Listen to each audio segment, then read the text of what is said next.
Welcome to our 5 on 5. We're pleased to be joined by Mary Ferrell, the Executive Director of the Maslow Project. Mary, thanks for coming in. Good to see you again. Thanks for having me. All right, so let's start in case our viewers don't know. What do you guys do over at the Maslow Project? Maslow Project's a nonprofit organization. We provide outreach, advocacy, a lot of basic support, and a lot of specialized support for kids and families between the ages of 0 and 21 in Jackson County who may be experiencing homelessness. Now, how extensive is homelessness in Jackson County?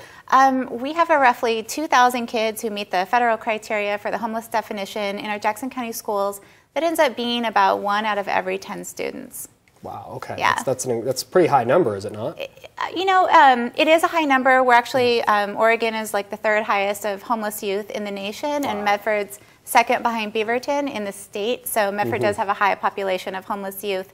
But again, I think a lot of people don't realize that that definition is really broad, and that includes kids, not only kids who may be by themselves without a parent or family structure, but it also includes whole families who've become homeless.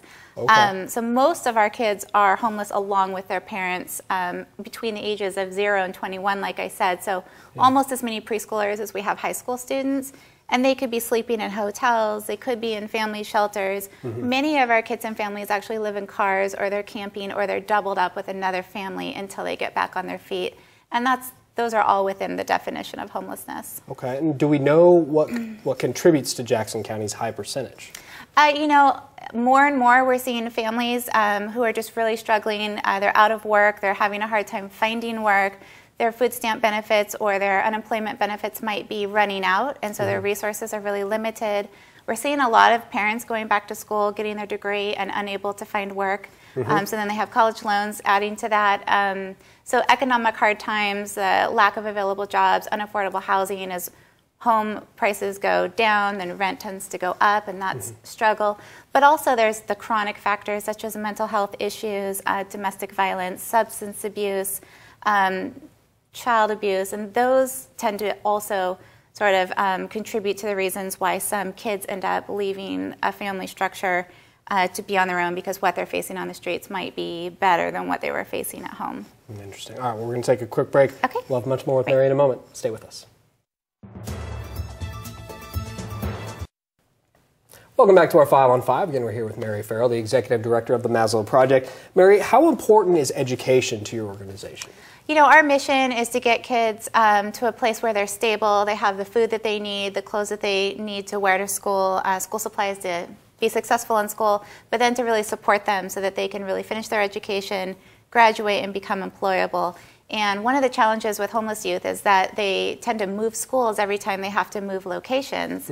And so every time they move school, they have to find new peers, build new relationships with teachers. It's a major disruption in their education, on top of the additional challenges of not knowing where they might be sleeping that night, where their next meal is coming from, real primal safety concerns.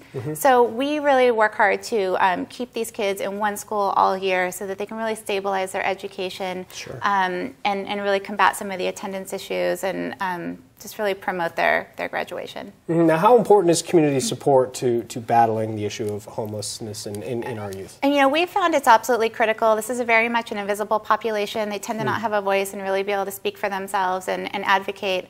So the community support that we get really helps keep them fed, keep them clothed, keep them safe, and then make sure that they have that wraparound support that they need so that they can stay in school and have the best possible chance.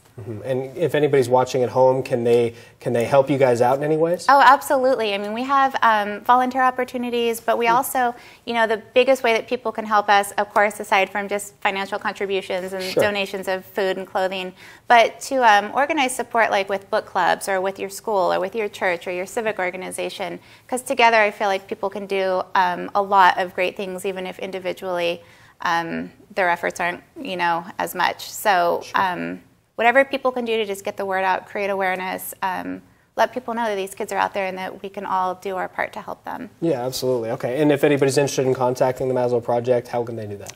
We have a website. It's just www.maslowproject.com, or you can like us on Facebook, or just come by our drop-in center and let us know that you're interested in getting involved. That's right. How is the new facility? How long have you guys been there? We've been at the 500 Monroe straight address across from Central High for about a year and a half. It's fantastic. It's just given us so much space to hold all the supplies that we need and deliver the services that our kids need. So it's working out really well. Excellent. Glad to hear it. Mary, you too. Great to see you. Thank you. Stay with us. We'll be right back.